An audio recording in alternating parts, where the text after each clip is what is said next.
Timplahin na natin mga lalabs itong gagawin natin chicken adobo.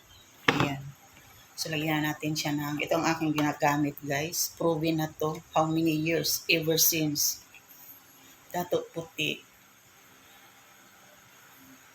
Dato puti. Soy sauce baka naman. Guys, hindi to sponsor ha. Ito lang talaga ang ginagamit ko. Kahit anong luto. Wala na nga oh. Paubos na pala oh.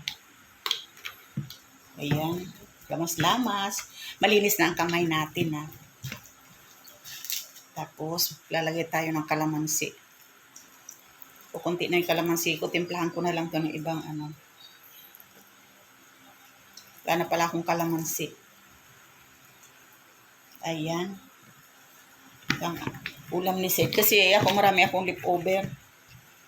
Hindi ko pa maubos-ubos yung ginataang hipon. So, meron tayong, lagyan natin paminta. Ayan.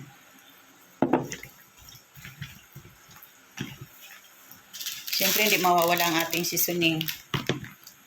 Pampalasa. Probe na din to sa akin. Hindi rin ako kapagluto.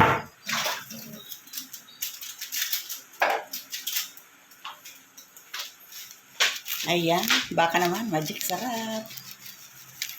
Magic sarap mga lalabs. Hindi po ito sponsor ha.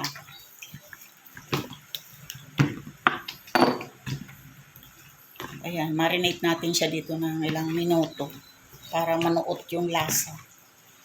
Ayan. Favorite ni Sid ito adobong chicken, fried chicken, kalderetang chicken. Hindi siya masyado sa pork.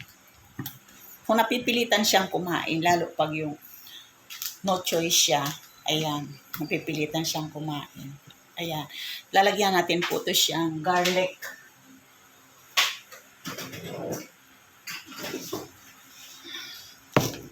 Lagyan natin siya ng garlic. Ganyan, yun ako mag-adobo ng chicken. Ayan. Fried garlic. Ayan guys. Ayan, i-update ko kayo later. Marinate muna natin yan dyan ng konti. Ayan. Guys, gigisa na tayo ng, gisa na natin ang ating adobo.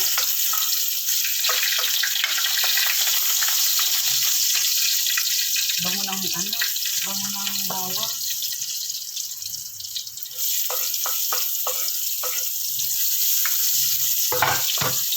Ang ulam ni Sid. Ayan. Favorite na talaga ang adobo. Ilagay na natin itong chicken.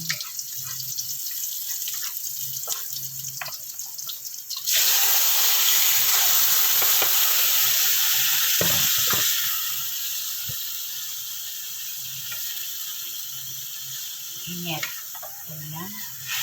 Shout out sa kawali kong walang tangkay. Meron akong kawali guys. Ayan o, nakasabit. Fry pan. Mas gusto ko itong walang tangkay. Baka naman.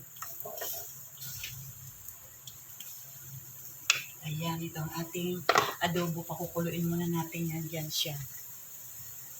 Ito na yung adobo ni Sid. Ayan. So, paluto na.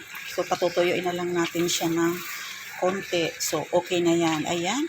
Thank you so much mga lalab. Ayan. Thank you so much for watching.